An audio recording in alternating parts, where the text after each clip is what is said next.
Yeah, man, good. All right. So I had a interesting conversation with my wife this week. I went for a bike ride, went to pick up some stuff, right? And I was out of the house for like 2 hours.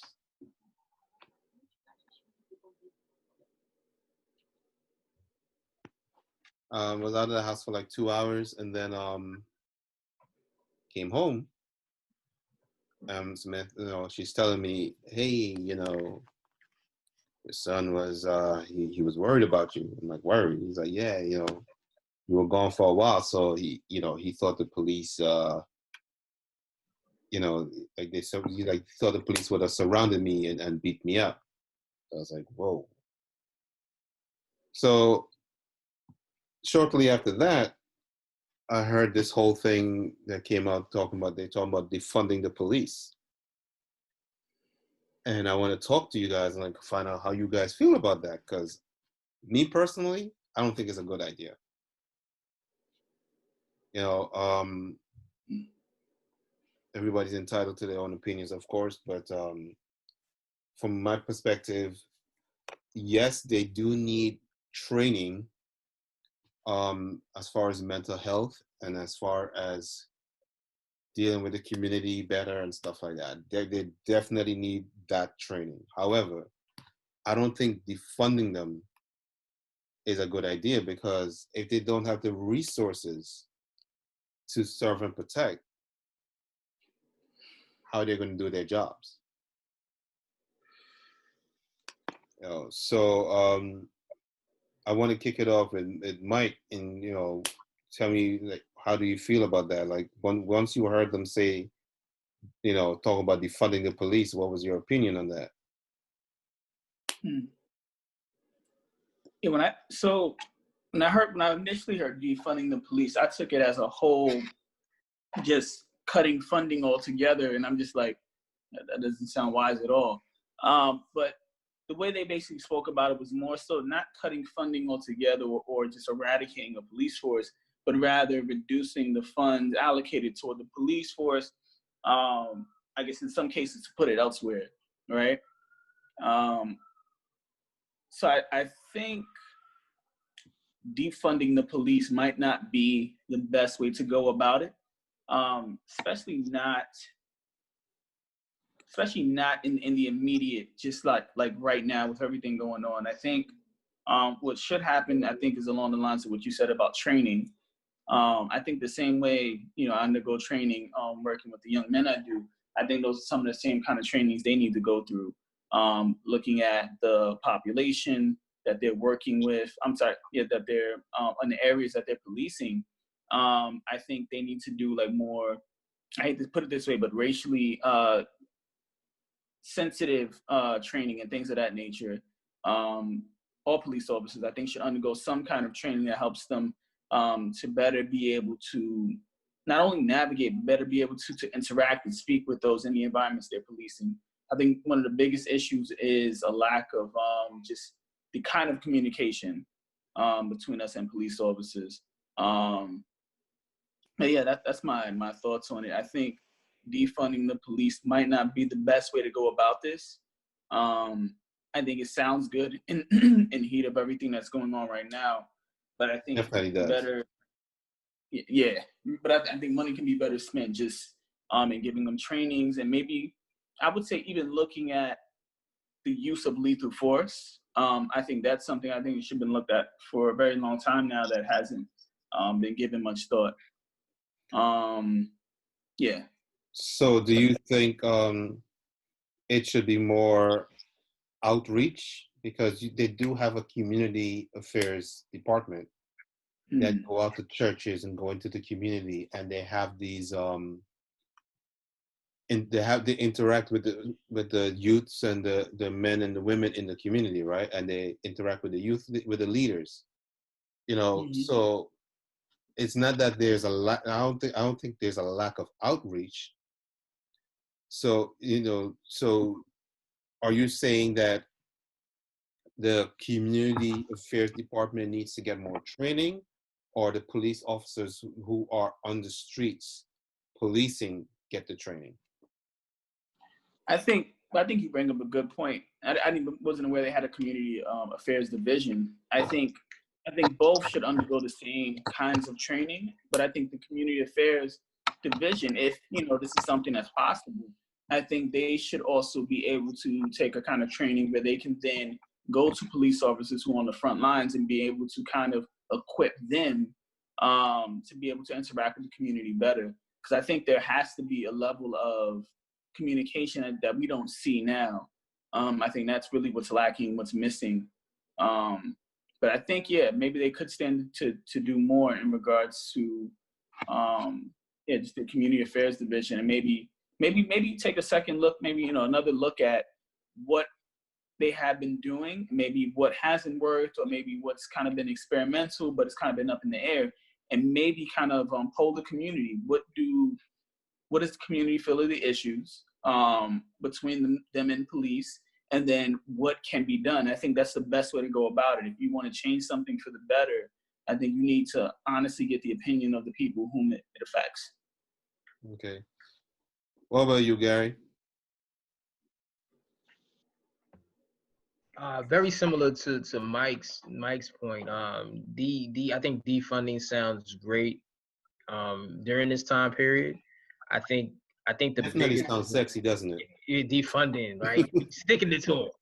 Like, I think it's more about potentially reallocating additional resources. I don't know the exact numbers of how much funding that New York City's police department receives. I know it's considerable, but I don't know the exact number. I think they said 6 billion or 7 billion. Right. Wow. And then you have to break that down and look at, like, what is, how much. And they want to take away. They want to take away, I think, $1 billion. $1 billion of it. So, like, really assessing honestly, what is it being allocated towards now, and if it's going to be reallocated, what will it be reallocated towards? Those are all important, because defunding for the sake of defunding is not enough. I truly believe that, I know some states have even talked about getting rid of the police department in general, and going more like a community-based policing model. I don't think that's something that would work in New York City. I think we're a little too densely populated. Not saying that it can't work where people, you have community leaders who will take the lead and take the charge. I don't necessarily know how that would look in New York. So I don't see that happening. I don't know if that's a viable option until otherwise. I wouldn't really put my horses behind that one. Bro, unless we have Batman, that's not working. But Batman went out into the protest, man, and they didn't pay him any mind. I did see that. He made a nice showing. That was hilarious. Oh, Spider-Man did too in Brooklyn. Miles Morales is on the Brooklyn Bridge. Here's my thing. I do understand the intention is not necessary to take funding away from the police and then just give it away to some random person. Is like the intention is to, like you said, reallocate that money into funding. Sorry, not funding, into training, right? But then here's my thing: who's training? Who's doing the training? What are they getting trained on? That's a good point. What's the curriculum? Who's conducting it? Yep, that's big.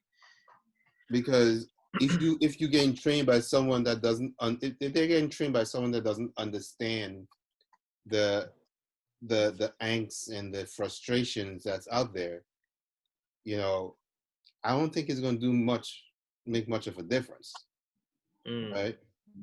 But let's see what happens. But I'm gonna move on to my favorite fact checker right now. The man that checks me every time I come out and I start talking politics. He always reins me in and gives me the facts. So here we go. What's going on, Benjamin? Definitely far from a fact checker. Yeah, I think the term is definitely misunderstood. It's not defunding them, it's just taking the money away. It's reallocating it to a different aspect of the community that'll be more helpful in specific situations. Like if you're dealing with someone with mental health issues, like somebody's more qualified to help with that than the police. But as it works right now, is they're handling every situation. So when they say defund the police, it's mainly reallocating the assets to something in the community that would serve as an alternative to the police department being called. So you're saying like a separate entity to deal I don't with? think it's necessarily separate, but just, like I said, maybe if somebody gets a call of someone mentally, who Okay. has mental issues, is causing problems, maybe don't call the police, maybe call a psychiatrist or something, someone more qualified. Okay, here's a scenario, right? Husband and wife. The wife calls 911 saying, my husband is abusing me. All right. Who should be responding to that? Should it just be the police? Well, since that's, I think it depends, right? If they call at the heat of the moment while she's getting abused, then yes, of course, of course the police has to, because there's violence in it. But if it's a complaint where, okay, this is an ongoing thing, it's not happening right now, but he does it time and time again, you can call the police just to make sure everything stays good, but you got to send somebody else in there to handle the situation, not just the police. And usually when stuff like that happens, when something happens, how many police cars do you guys see show up when somebody calls the police? In some cases, too many. Yeah, it's usually a lot. Yeah. And I think number one, I agree with it, but it has to be certain things that needs to be done with the money. It can't just be doing it for the sake of doing it. It has to make sense. And if the plan doesn't make sense, then I wouldn't go for it. But, another thing is, we've met up in Union Square before. There's a lot of times where I see a whole group of cops doing nothing, just standing in street corners. I get it. They're patrolling. But do you really need 15 cops in one street corner? And you guys already know about the overtime issues with not even the cops, any city worker. There's a common perception that city workers abuse overtime privileges. Yes. So it's just mainly, it's not smart to completely take away funding or to take away more than a specific amount, which I don't have a specific amount. I don't have the answer to that, but I think the main purpose of that is establishing something else in the community so that in specific situations, you could call on somebody else more qualified and not just the police for everything. I agree. I definitely agree with that. And to touch on with the training, I completely agree with the training. Well, number one, it shouldn't be this easy to, what is it? I mean, Ron, you would know better. What is it, like 60 college credits and then 6 weeks of police academy? Is that to be a police? Yeah. I mean, in other countries, it takes a year or two to become a police. It takes a year to become a barber in this country. It does. And You know, and you need to train under a master barber. Right. Yeah. During that time. for a certain amount of hours. Yeah. To become a real estate agent, you need to go through all these things, and they're more elaborate than to become a police officer. And you see the results of that. You see the abuse of power. And not saying all cops are bad cops, right? Definitely Obviously, not. that's not the case. But my view of that, which is totally, I guess, different. I mean, separate, is that if you're a good cop and you know this is going on and you don't do anything about it, then I think you should be doing something about it. I wish I made this video. I saw this video of this cop. He's an activist, right? And he released a video saying, everybody asks, why is it that the good cops don't speak up?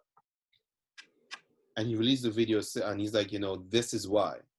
and what it is, he was up for promotion, right? Like his numbers were good, everything, he hit all the points he was supposed to, and it was time for his interview, and the guy, and his captain was like, nah, man, you're not getting it.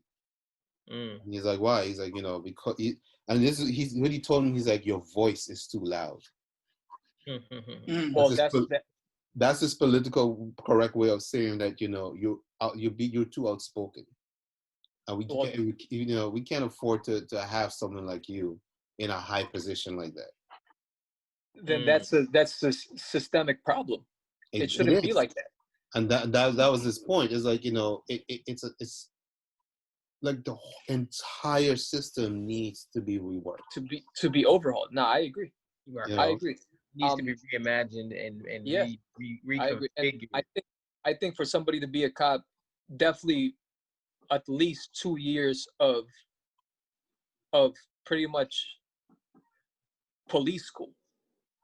You got to take classes on ethics, on how to deal with people, on all that stuff. Yeah, and it's interesting. It has to be a process. It's interesting because it's like, I think it's like within 6 months, you're done with the police academy, and then they just, boom, there you go. Yeah, I think it's 6 weeks actually. Yeah. 6 to 8 weeks or something like that. Yeah. And then you patrol around with a senior.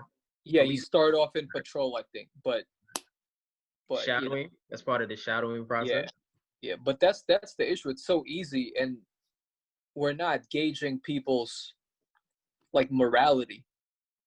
Exactly. Or that's the main thing. Like, not a lot of people, just because they could fulfill the physical requirements mentally, not a lot of people are fit to be cop. Well, I shouldn't say not a lot. That's not fair because I don't have evidence for it. But some people are not fit to be cops. The perception. Right. Especially now with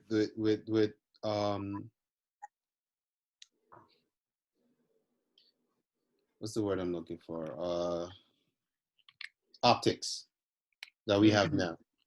It doesn't feel like they are fit to be in the position to serve and protect, right? Because from what I hear, there's a lot of people that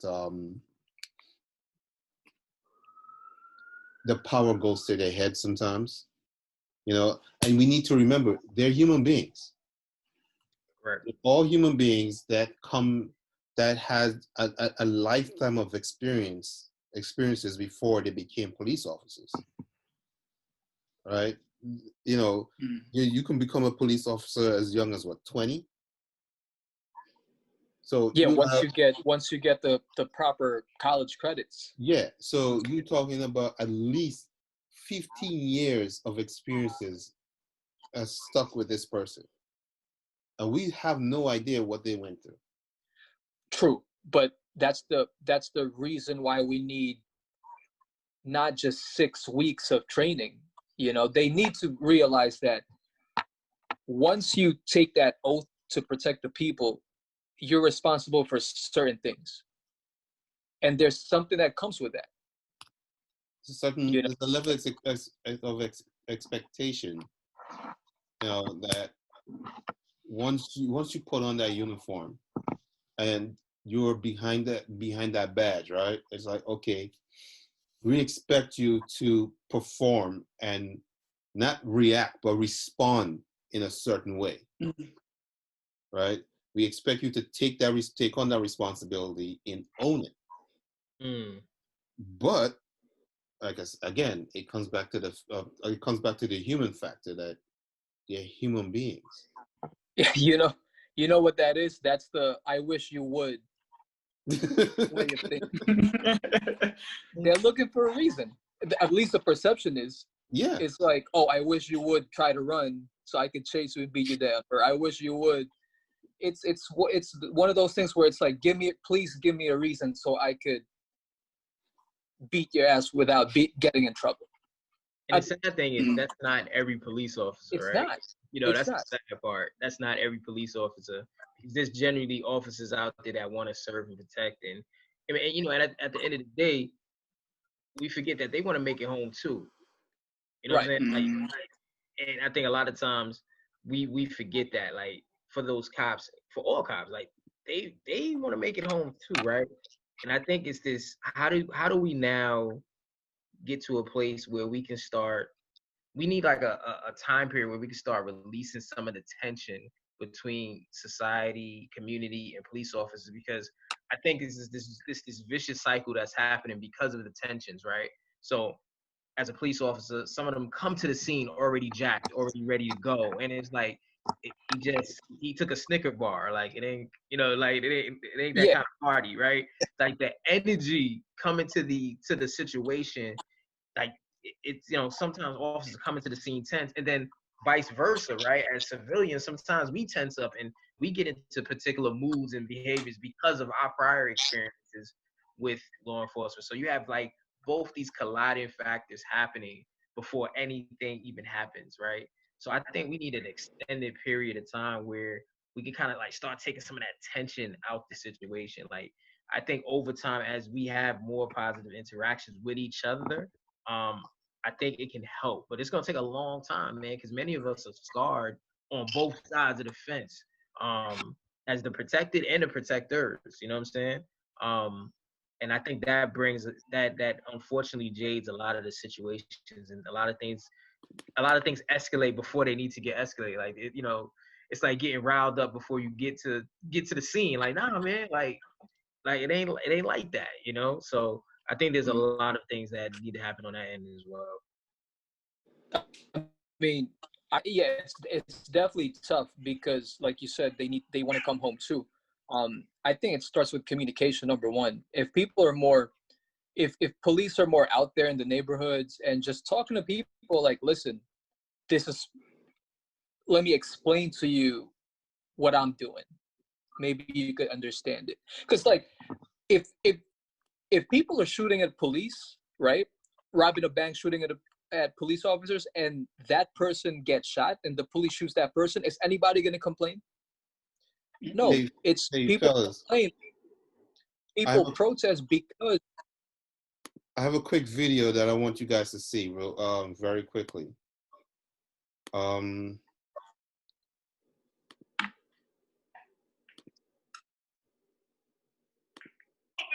Can you hear it? Yeah.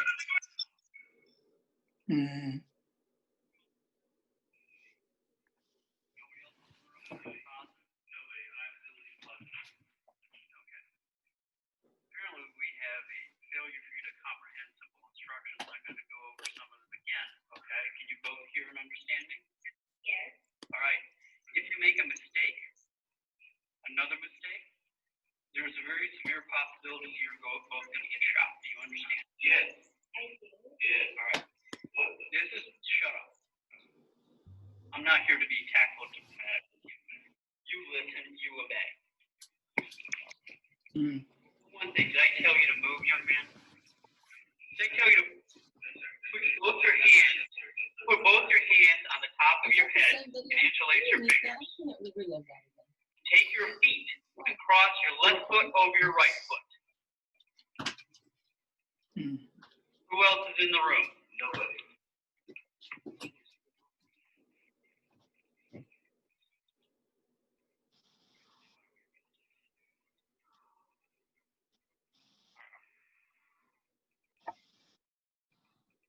Are you both drunk? No. Alright. So you're not going to have any problems understanding anything that I tell you, right? Right. Alright. Can I go to my room? No, you're not going to do anything but come towards us. Young man, you're not to move. You're to put your eyes down and look down at the carpet. You're to keep your fingers interlaced behind your head. You're to keep your feet crossed. If you move, we're going to consider that a threat. And we are going to deal with it, and you may not survive it. Do you understand this? Young lady, shut up and listen. Right? You are to keep your feet crossed. Take both of your hands, put them flat in front of you.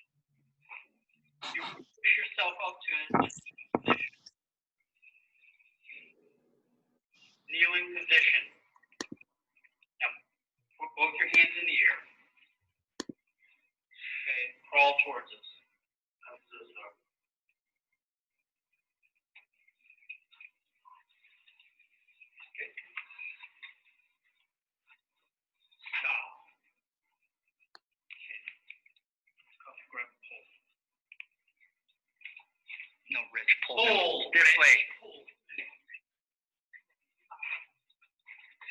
Let me know when you're clear. No, you're not clear. You have a wrist.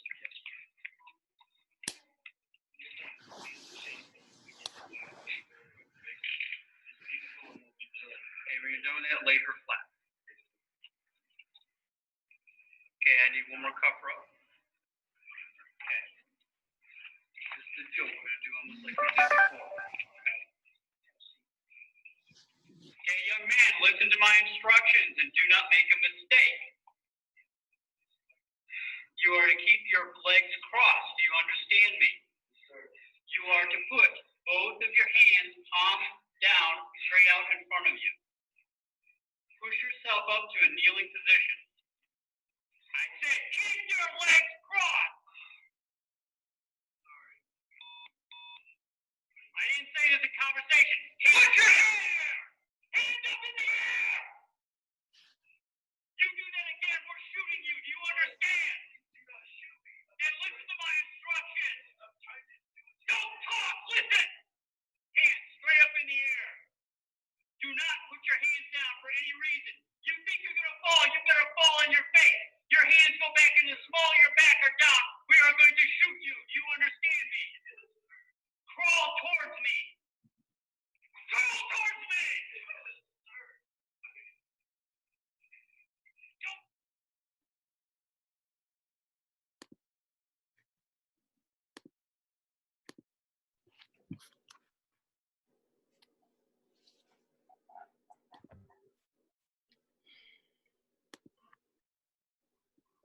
Sorry to say, he was shot.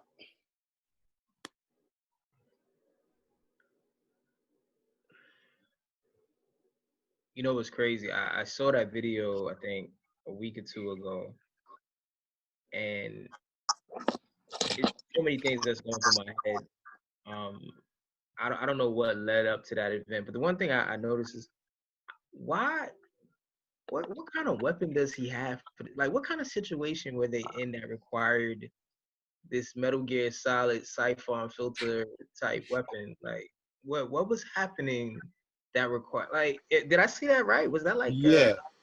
So what I from what I understood is like there was a report that there's a man walking around with a rifle, but what it is, he had a BB gun because he works for pest control, and he uses it to shoot like the little like squirrels and stuff like that.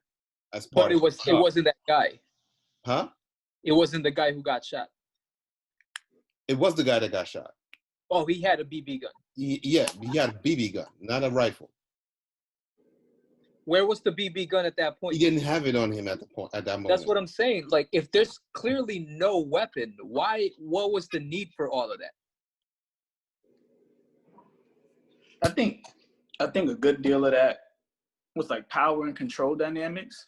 Like you get a lot of that in I learned about a lot of that working with victims of domestic violence. Like they would tell me stuff like, so long story short, domestic violence, of course, isn't always physical. So a lot of what they would do is like, they would come into their lines, things would be good. And then the men would start doing things like, you don't have to work anymore. I got you. I'll take care of the bills and everything.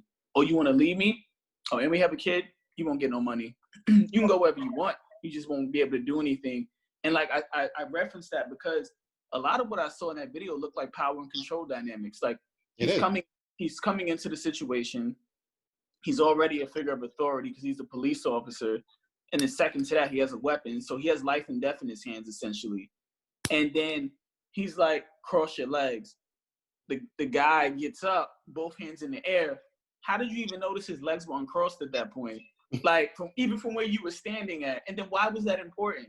I guess maybe think about it logically, he's less likely to take off and run or do something like that. But if that's the most he can do with no weapon in his hands, like he's screaming at this dude, like, cross your legs, if you fall forward, like what was the need for all that? He obviously has issues with power and control dynamics that I would say most likely stem to his roots. If you go back to his family composition or whatever, you'll probably find he had issues with authority growing up. And as a police officer, he projects that onto others. Like, that was disgusting to watch. Bro, like I said earlier, it's the "I wish you would" mentality, man. He was Yes. he was looking. He was. Yes. I think, in my opinion, based on that look, how that video looked, he wanted to shoot him. He just needed a reason. So now my question, I mean, we don't have a lot of time left. But my question to you is, what training would he have needed to make him more effective? I think he needed training to look at his own. I mean, I'm not a Psychological, psychologist. I think, man. Right, exactly. I think he needs to look at himself. I don't think he needed like cultural sensitivity training or community based, and he needed to honestly take a introspective look at himself, because that was a lot of like that had nothing to do with the young man. It seemed like, I don't know if it was something going on at home, if the wife or I don't know what it was, but that was a lot of something else. It was a lot of something. Making him do something says, bro. Like, how would you handle that? See, for me, it seems like there were two cops, right? Mm. Okay, initially when they were on the floor, all you got to do, make sure they lay down on the floor. And the other one would you go up and search? That's what I would do. I would make them lay down on the floor, not close to each other. I would maybe have someone crawl 5 feet forward, so they're not close to each other. They're not side by side. Make them lay down on the floor. And then while your partner covers you, just in case he does try something funny, then you have the right to Mm-hmm. go up to him and search him. And then cuff him. And then do the same thing. It didn't have to be that aggressive. Well, not aggressive, because I guess it is a stop, but it didn't have to be that fatalistic. Like, if you're scared, I can't take proper instructions. Like, you tell me, cross my leg. How am I supposed to stand up with my legs crossed? Exactly. Stand up, legs crossed, don't blink. Yeah, it's and this is a white dude that yo, you're supposed to, your legs are supposed to be crossed, and you're supposed to be kneeling, and you're supposed to be crawling. So, come on, man. Real quick, What kind of Spartan race thing that you trying to run? CrossFit training.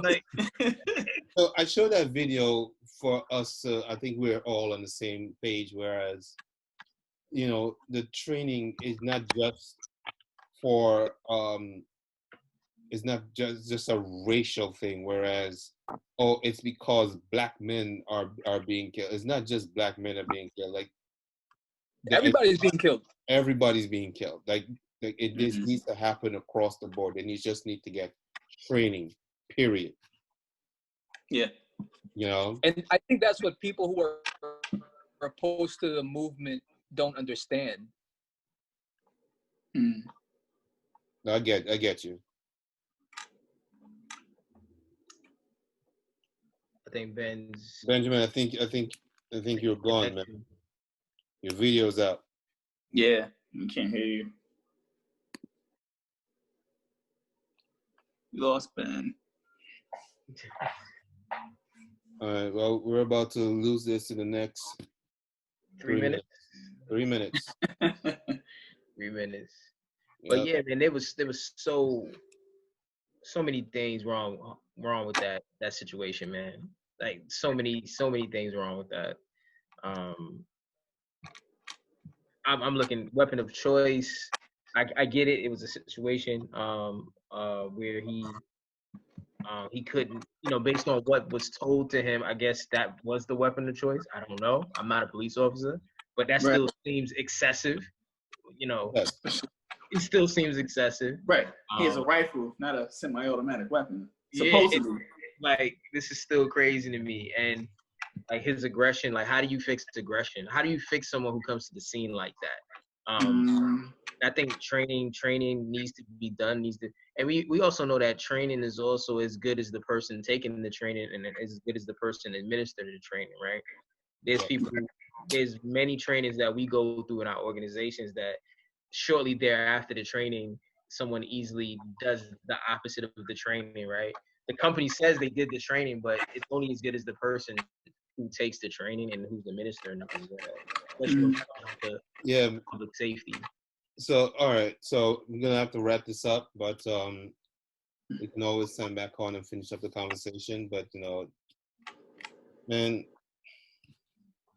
like I said, like Ben said, like we just need to, petition, write letters to our senators, not just protest. Yeah. And really invoke the change. Big part of it. Yeah. It's a big process. Fellas, thank you for being part of this. We'll sign back in, all right? Say it again. All right. Just sign back in. We'll finish. Right, wrap it up on the other end. Gotcha. Okay.